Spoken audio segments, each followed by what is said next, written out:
Waa'ee YouTube waan haaraa tokkoon isinitti himaa. YouTube'n tajaajila kana ammaan dura namoota kafaltii kafalan yookaan piriimiyam jooyin godhan kaji'an kafaltii isaaf kafalan qofaaf kan kennaa turedha. Tajaajilli kun yeroo ammaa kana garuu namoota hundaaf firii bilisa gallakkisee kan jiru. Tajaajilli kunis maali? Yeroo YouTube irratti viidiyoo tokko dhaggeeffataa jirtan osoo viidiyoon sun hin cufin, osoo viidiyoo dhaggeeffataa jirtan san hin cufin aappii biraa fayyadamuu akka dandeessan kan isin dandeessisudha jechuudha. Fakkeenyaaf akkuma YouTube kanarratti argaa jirtan viidiyoo amma daraaraa kana isin banee isin dhageessaa. Amma viidiyoo daraaraa baneetiin jira.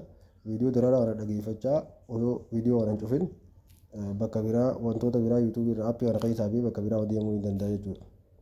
Akkuma asirraa agartan amma YouTube keessaa baneetiin jira. Aappiilee biroo kanneen akka Facebook deemee fayyadamuu ni danda'a. WhatsApp deemee fayyadamuu ni danda'a. Akkasumas appilikeeshinoota biraa kafadhee fayyadamuu ni danda'a jechuudha. Telegram deemee fayyadamuu ni danda'a. Appilikeeshinoota fedhe fayyadamuu ni danda'a. Viidiyoo YouTube irra banee osoo dhaggeeffataa jiru jechaadha. Kunis tajaajila YouTube'n dhiyeenya kana bilisaan maamiltoota isaatiif gadi lakkise yoo ta'u, tajaajila kana isinis argachuudhaaf dura seetingii bilbila keessanii sirreeffachuu qabdanii. Seetingiin kunis seetingii kana sirreeffachuudhaaf seetingii ni seentu. Seetingii ni seentan booda gad deemtu gara jalaarra kan jiru app kan jiru kana tuqxu. App eega seentan booda mallattoo tuqaa sadeen kana kan gubbaa karaa mirgaarra jiru kana tuqxu. Achi booda special access kan jiru kana tuqxu.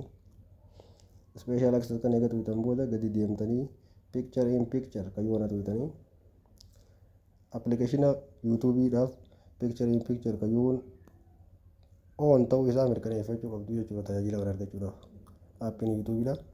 Dhaatiif picture in picture'n amma bilbila irratti on ta'ee waan jiruuf deemee YouTube irratti viidiyoo tokko banee viidiyoo san gubbaadhaan appilikeeshinoota biraa kanneen barbaade seenee fayyadamuu ni danda'a jechuudha. Kun tajaajila YouTube'n bilisaan dhiyeenya kana gadi lakkise waan ta'eef itti fayyadamaa.